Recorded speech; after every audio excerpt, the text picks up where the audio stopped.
Buradan cənab prezidentimiz Ali Başkomandanımıza üst tutaraq bildirirəm.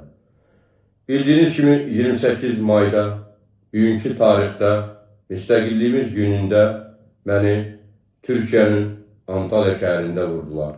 İlk olaraq bildirmək istəyirəm ki, niyə müstəqillik günümüzdə məni vurdular və göstəriş verən bunu hər kəs bilir və bilməyindədir. Göstəriş verən kimdir və vurduran kimdir? Bunu hər kəs olaraq bilir. Cənab Prezident, 28 mayda Muay-Tay İdman Yığma Komandanın üzvləri ilə bərabər dünya çempionatına yola düşmüşdüm.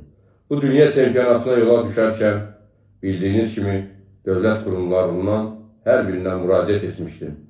Baş prokurorluğa, digər hüquqi qurumlara müraciət etmişdim ki, həyatım haqqında təhlükə var və məni bu dünya çempionatında vuracaqlar.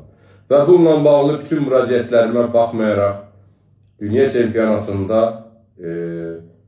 mənə qarşı törədilən sui-qəsd və tapşırıqla olan bir sui-qəsddir.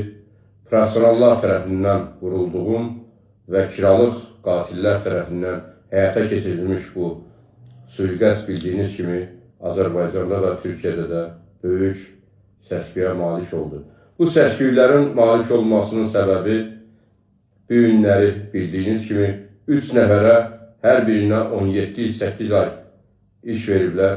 Ancaq buna baxmayaraq bildiyiniz kimi sifarişçisi hələ də həbs olunmur və cinayət işinin açıq olması da Türkiyə Respublikasında qalıb. Bununla bağlı Türkiyə prokurorluğu bildiyiniz kimi Apellyasiya Məhkəməsinə müraciət edərək Azər Həsənsoyun, Uçsanda Federasiyasının prezidenti Azər Həsənsoyun, Kickboks Federasiyasının vitse-prezidenti Elşən Əbdülrəhmanovun və Vüqar, Kickboksun məhdisi Vüqar adlı şəxsin bununla bağlı həbsləri ilə bağlı yenidən Apellyasiya Məhkəməsi davam edir. Buna baxmayaraq, mənim